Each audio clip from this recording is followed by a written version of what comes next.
भाई साहब, बिटकॉइन अब रुकने का नाम ही नहीं ले रहा है। ये नए रिकॉर्ड्स तोड़ रहा है। इस हफ्ते एक बिटकॉइन का प्राइस 1,11,000 डॉलर से भी ज्यादा तक का था। हाँ, 1,11,000 डॉलर। ये अब तक का सबसे बड़ा प्राइस है। अब सिर्फ कंप्यूटर वाले लोग ही नहीं, बड़े लोग भी इसे खरीद रहे हैं। वॉल स्ट्रीट वाले लोग और बड़े बैंक्स भी इस रैली का पार्ट बन रहे हैं। अब बैंक्स बिटकॉइन ईटीएफ दे रहे हैं। ईटीएफ मतलब एक्सचेंज ट्रेडेड फंड, जो बिटकॉइन के लिए बनाए गए हैं। अमेरिका में रूल्स थोड़े सॉफ्ट हो गए हैं, इसलिए फाइनेंस दुनिया काफी इंटरेस्टिंग हो गई। लेकिन इस बार की रैली कुछ अलग है। बिटकॉइन का प्राइस बढ़ रहा है जबकि अमेरिका का स्टॉक मार्केट गिर रहा है, और ये एक बहुत बड़ी बात है। इन्वेस्टर्स अब बिटकॉइन को सिर्फ रिस्क नहीं बल्कि एक सेफ ऑप्शन की तरह समझ रहे हैं। बिटकॉइन अब साइड का टॉपिक नहीं, ये मेन टॉपिक बन गया है। कुछ साल पहले ये सोचना भी मुश्किल था, आज ये सच है। ये सिर्फ प्राइस का इश्यू नहीं है, ये दिखाता है कि बिटकॉइन अब कोई कॉर्नर में नहीं है, अब ये मेन दुनिया में आ रहा है। अब ऐसा क्या हो रहा है जो बिटकॉइन का प्राइस इतना बढ़ रहा है? इसके पीछे कुछ वजह है। इसके पीछे मेनली 3 रीजन है। पहला रीजन है मोमेंटम। बिटकॉइन का प्राइस बढ़ता है तो और लोग भी खरीदते हैं, सबको उस वेव में राइड करना होता है। Now second reason is regulation. अब अमेरिका की सरकार भी थोड़ा थोड़ा क्रिप्टो को एक्ट कर रही है। ट्रम्प की टीम क्रिप्टो को पसंद कर रही है। ट्रम्प खुद इन डिजिटल पैसे सपोर्ट कर रहे हैं। मार्च में उन्होंने बोला कि एक क्रिप्टो रिजर्व बनाएंगे। उन्होंने क्रिप्टो का बॉस भी बनाया है, डेविड सैक्स। ये एक लॉ ला रहा है ताकि क्रिप्टो प्रॉपरली रूल में आए।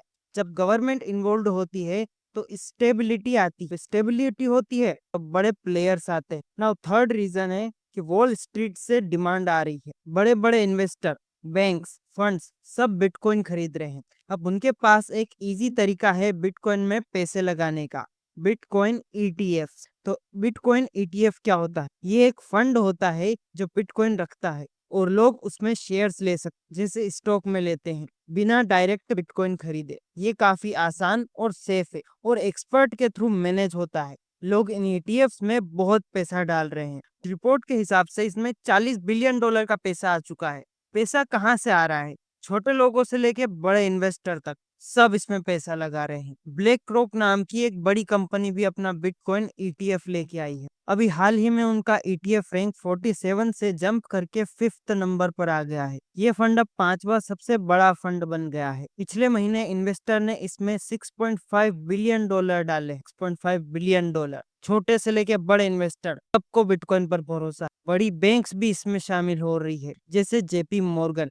पहले जो बैंक्स बिटकॉइन का मजाक बनाते थे, अब वो अपने कस्टमर को बिटकॉइन दे रहे हैं। जेपी मॉर्गन के बॉस जिमी डिमोन ने पहले बिटकॉइन को फ्रॉड बोला था, पर इस हफ्ते उनकी बैंक ने अपने क्लाइंट्स को बिटकॉइन खरीदने की परमिशन दे दी। ये एक बड़ा चेंज है जो इग्नोर नहीं किया जा सकता। और एक और इंटरेस्टिंग बात, जब यूएस स्टॉक मार्केट गिरता है बिटकॉइन का प्राइस बढ़ रहा होता है। पहले जब टेक स्टॉक गिरते थे बिटकॉइन भी गिरता था, जैसे नास्डेक नीचे जाता था बिटकॉइन भी नीचे जाता था। पर इस बार बिटकॉइन अपने दम पे बढ़ रहा है। ये इम्पोर्टेंट इसलिए है क्योंकि अब इन्वेस्टर्स बिटकॉइन को एक वैल्यूएबल चीज समझ रहे हैं, सिर्फ रिस्की नहीं, एक रिजर्व के रूप में देख रहे हैं बिटकॉइन को। पहले लोग बिटकॉइन को रिबेल करेंसी समझते थे, अब ये बैंक्स के प्लान का पार्ट बन रहा है, इन्वेस्टमेंट पोर्टफोलियो में आ गया है। अब ये एक्सपेरिमेंट नहीं, एक इम्पोर्टेंट ऑप्शन बन रहा है। शायद आप अभी भी अपना पैसा इसमें ना डालना चाहें, लेकिन चाहे आप बिटकॉइन को पसंद करो या नफरत,